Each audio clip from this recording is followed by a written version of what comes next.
मानव विकास mission अंतर्गत सुरू असलेली बस तळोदा तालुक्यातील भवर गावाजवळ सकाळच्या सुमारास पलटी झाली। सुदैवाने यात कोणतीही जीवितहानी झाली नसल्याने जखमींना तळोदा येथील शासकीय रुग्णालयात उपचारासाठी दाखल करण्यात आले। अक्कलकोवा आगारा अंतर्गत येत असलेले तळोदा तालुक्यातील अपघाताची घटना ही घडून आलेली आहे।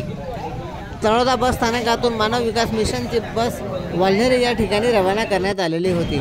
वाल्हेरी ते तळोदाकडे येताना भवर पर्यंत मुलींची संख्या 70 ते 80 पर्यंत झालेली होती।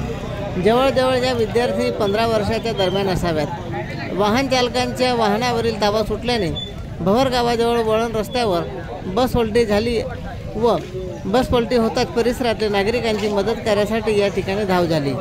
वेळेवर आरोग्य विभागाची ॲम्ब्युलन्स व काही मुलींना खाजगी वाहनातून तळोदा शासकीय रुग्णालयामध्ये उपचारासाठी दाखल करण्यात आले। अपघात झाला त्यावेळी एका झाडावर बसमधून किंचाळ्या येत होत्या। मदत कार्य वेळेवर मिळाल्याने जखमी मुलींना वेळेवर उपचारासाठी रवाना करण्यात आले। आरोग्य विभागाकडून उपचाराचे कार्य सुरू झाले। बस वाहन चालक यांना किरकोळ दुखापत झालेली असून यांच्यावर देखील उपचार सुरू असल्याचे अक्कलकोवा आगार प्रमुख रवींद्र मोरे यांनी सांगितले। चंद्रकांत चव्हाण, श्रीजी न्यूज 24 अक्कलकोवा।